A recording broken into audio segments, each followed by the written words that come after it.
Hello, it's Coates, and my brain is falling out of my skull. Now, if you haven't watched my first video, obviously you have no idea what I'm talking about. My first video was about my other condition, so now this one's going to be my story of being diagnosed with Arnold-Chiari malformation. Now, for short, we do call it Chiari. Some people call it and pronounce it different things. I pronounce it Chiari. Alright, so to make the definition sound better and so people know what it is who don't know, Chiari is a serious neurological disorder where the bottom part of the brain, the cerebellum, descends out of the skull and crowds the spinal cord, putting pressure on both the brain and spine and causing many symptoms. Eventually down the road I do want to talk to other Chiarians that have had worse symptoms than me so everyone can kind of get different perspectives of different Chiarians. So, to begin, I was diagnosed with Arnold-Chiari in 2012, but my symptoms started in 2011. Now, I know what you guys are thinking, why did she not get diagnosed when it started? Well, the thing is, Chiari is very uncommon. There's some doctors, still to this day, I've been diagnosed for 6 years and still have doctors and nurses look at me like I am crazy because they have no idea what I'm talking about. So before I begin telling everything about how I was diagnosed and what led up to the diagnosis, I do have to say this has been 6 years since I had to go through all this stuff. So there's a possibility there's going to be a couple lines that are not 100% or I'm just not sure. It's been a while. And Chiari brain does not help. So to start off with, I call them Chiari attacks. I don't know what other Chiarians call it, but that's what I call it. Start off with, if you've seen my last video, you already know I ride horses and I have a horse. My first attack actually started when I was at the barn with my horse. So my first Chiari attack consisted in my hands, my mouth, and basically at the end, every part of my body just went completely numb. Which is really weird, and if you've never experienced it, it's honestly one of the worst feelings ever. And then gotten super tired. It's really weird. That didn't happen for all of them. And I had gotten a really excruciating migraine to the point I could not stand up. And then started throwing up everywhere and could not keep anything down. Again, it probably doesn't sound that bad. At the time it was very bad for me, but there's certain stuff I'm not going to remember. Those are the main parts I remember. Alright, so my first attack wasn't too bad. Of course, I went home, threw up, took some nausea pills. Wasn't a very big thing. Alright, so my second one, kind of the same, but because I was at school, I had already felt it coming on, and I knew it was coming on. So, of course, this time I went to the nurse trying to get out of school before it had gotten really bad or I had started throwing up because I felt the migraine coming on. After this, I had not gotten numb for any of them. I think it was only 1 or 2 attacks I had gotten numb for or felt numb in any part of my body. Our second one, went to the nurse, finally got the nurse to let me go home because, of course, at that time I really wasn't diagnosed with anything. And they were kind of sketchy about letting me go home even though I knew what was the next step of this attack. So, convinced the nurse, let me go home, went back to my classroom to get my stuff to head to my locker, starts to walk out of the classroom, throws up halfway in the trash can, walks out to the hall and just spews throw up all over the hallway. Now everyone that went to middle school with me, you guys are probably disgusted right now for the ones that were not in that class. Sorry. That's what happened. I said I'm not going to remember every single attack. Those main 2 are the ones that I remember more detailed. Within that time, we did go to my normal doctor and they had diagnosed me with migraines. Figures, they were migraines. Obviously, I could not get up out of bed. So, migraines.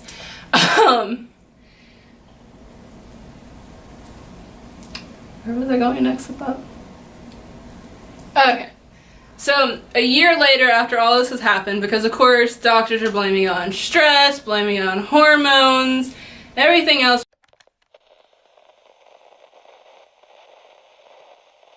Okay. So at this time, I had finally been diagnosed with something. Of course, it was only migraine, so they gave me pills and it'll like keep stress levels down. It might be hormones, because at this time I was only in 6th grade. So,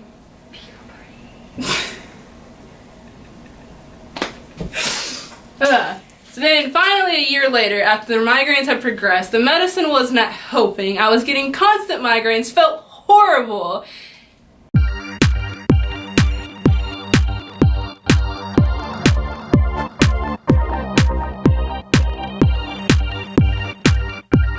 Once we hit 7th grade, we had the state testing week. I had, of course, missed that whole entire week because I was feeling so horrible and had such bad migraines that I literally could not get out of bed in the morning. And of course, you can miss state testing the week of, but you really can't miss the makeup or you're done for. So the week after, I went in for my makeup testing and they were doing 2 testing a day. So I think I had like 3 or 4, so I was doing 2 tests a day, or 2 and then one day. I can't exactly remember. So went in, forced myself to get out of bed, forced myself to get ready, forced food into my stomach, which at this point, keeping food down in the morning was not easy. So yeah, I didn't eat what I ate for those breakfasts for like a year. So of course, I went in, did all my testing, and of course throughout that week I still did not feel good, and I ended up leaving early a couple of the days. Which, yes, I know, it sounds really bad. That's 2 weeks of me basically not being at school or barely being at school. But the thing that irks me still to this day, it is, I saw this teacher once, and I really held back the urge to go say hey to her and be like, hey, look, remember when you said this stuff to me? Yeah, I actually had a condition that was going on, so thanks for the encouragement.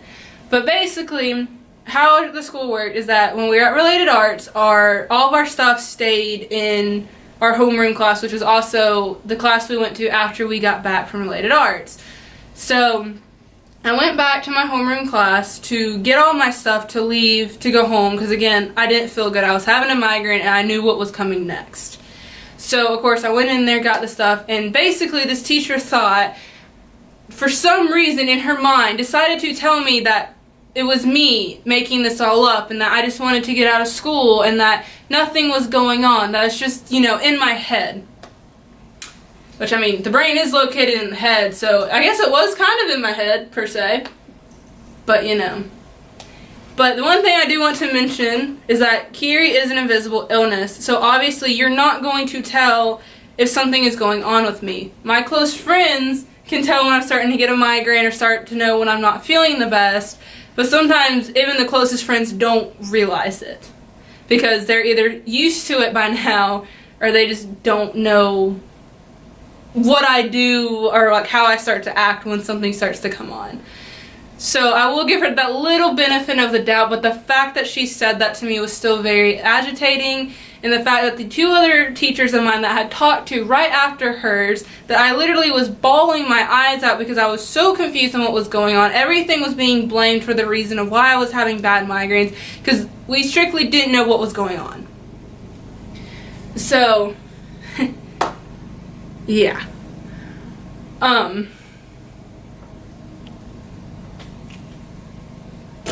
Chiari brain.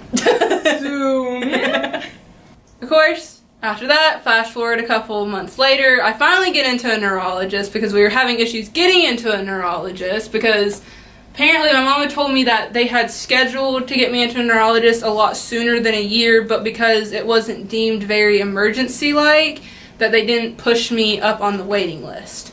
So almost a year later, I get into the neurologist. They send me in, you know, to the back. They do all the tests they have to do, blah, blah, blah. They do one test to test heart rate and blood pressure and all that. And I can't remember exactly which one. I think it was my heart rate that got like super high for no reason. So their response to that was to take me off caffeine. Probably one of the best things I've ever done. And yes, I know the people who are probably very shocked about how hyper I can get never realized I was not drinking any caffeine. I haven't been for the past 6 years. I can have some, so if you ever see me drinking caffeine, don't flip out. I'm not banned from caffeine. I'm just not supposed to have it very often. just beware if you're around me and I have had caffeine, I'm sorry. 6 years without caffeine can really mess with your body. Then of course, the last thing that we had heard before we had left that neurologist appointment was, we're going to send you in for an MRI to test to see if you have Chiari malformation, because that's the only way you can find it. So of course, went in for my MRI.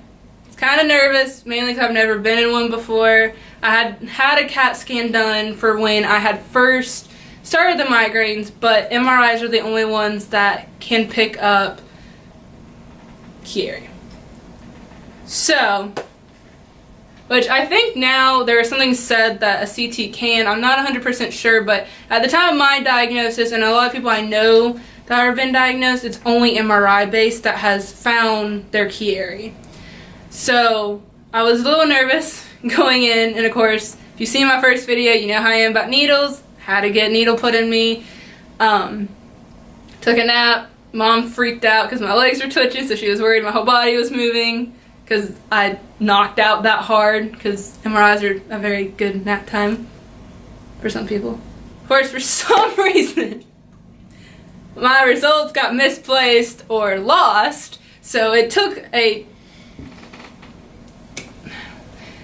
lot longer for my results to come in, which of course that's going to drive any person crazy. Which at that time I was a lot younger, I really wasn't like, oh, there could be something really wrong with me or something. Like it wasn't dawning. It was just kind of like, I'm migraines. So results came back, went in. Obviously I had Chiari.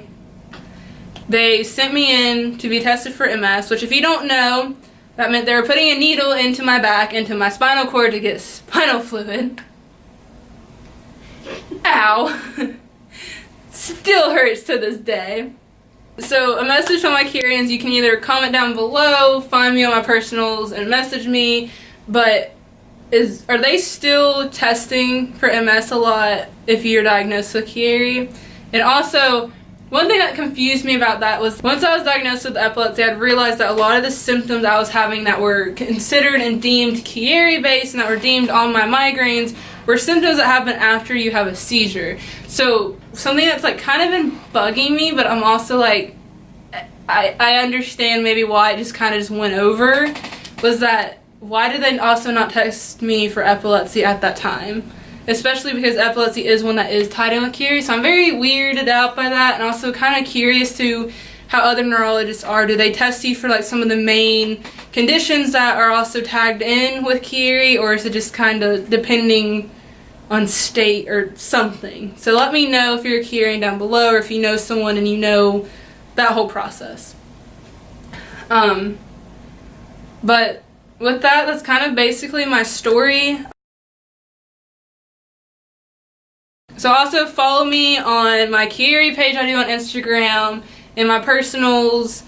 I will have all that information in the description. Reasoning for that is that from now on I want to do like a segment at the end of all my videos that are either, you know, Chiari based or epilepsy based or just based on whatever. So I'm going to answer, I think I only have like 3 or 4 questions for this video. For anyone watching this, if you asked a question I did not answer, it's probably because at the time of filming I did not have the question, so don't worry, it will be in my next video.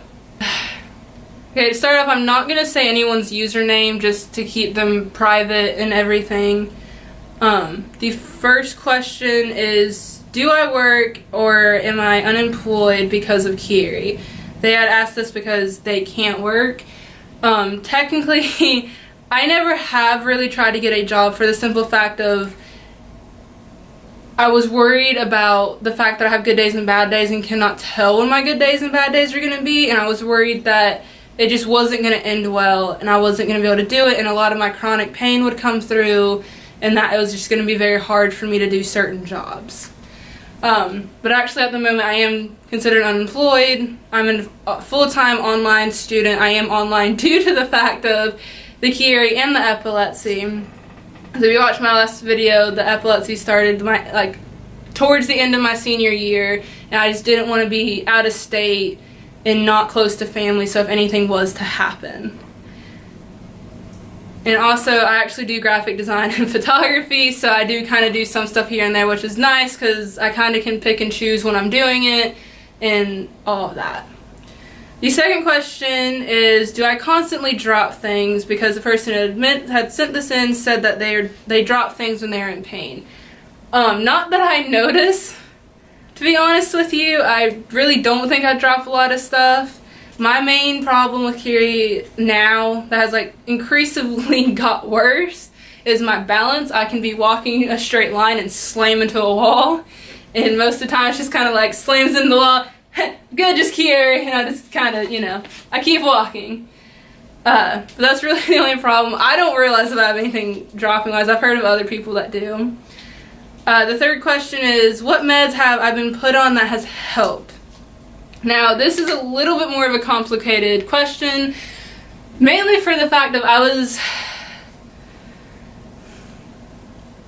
I have multiple meds I'm put on for as needed, but since the epilepsy, I have not needed them as much. So to begin with, when I was first starting the issues with Kiri, so this was before I was diagnosed, they did put me on Mtrex, which was a migraine medicine.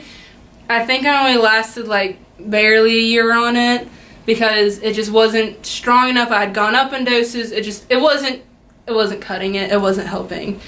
Obviously, I'm on a nausea pill to help with the nausea, which I do take every now and then for really bad migraines, which are very far and few between now.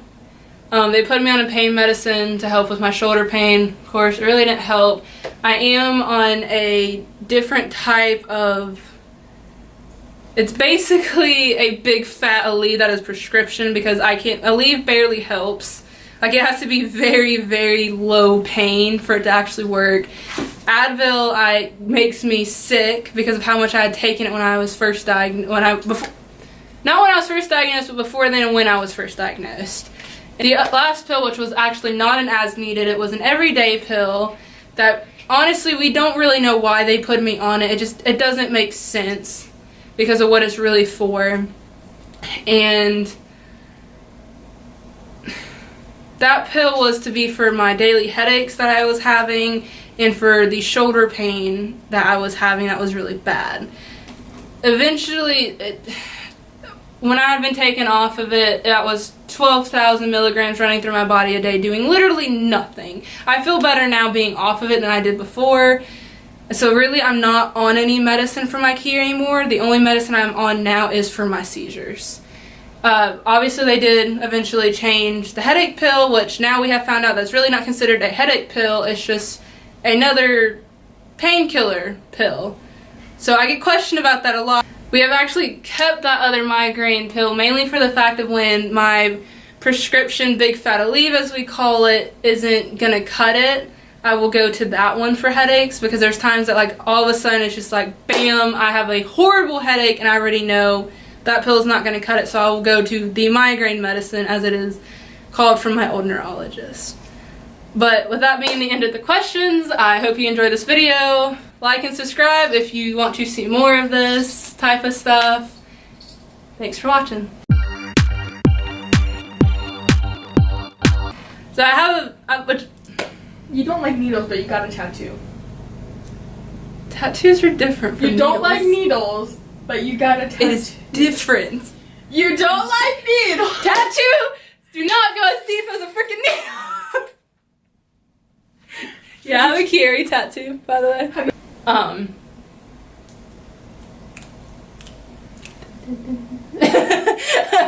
Zoom in. So, I really don't know how I should start the intro though. Well, it's recording like, now, should I so. just like walk in, or just like Yes. She always has people behind her. YOLO. Promise I'm not losing my mind. It's just falling out of my skull.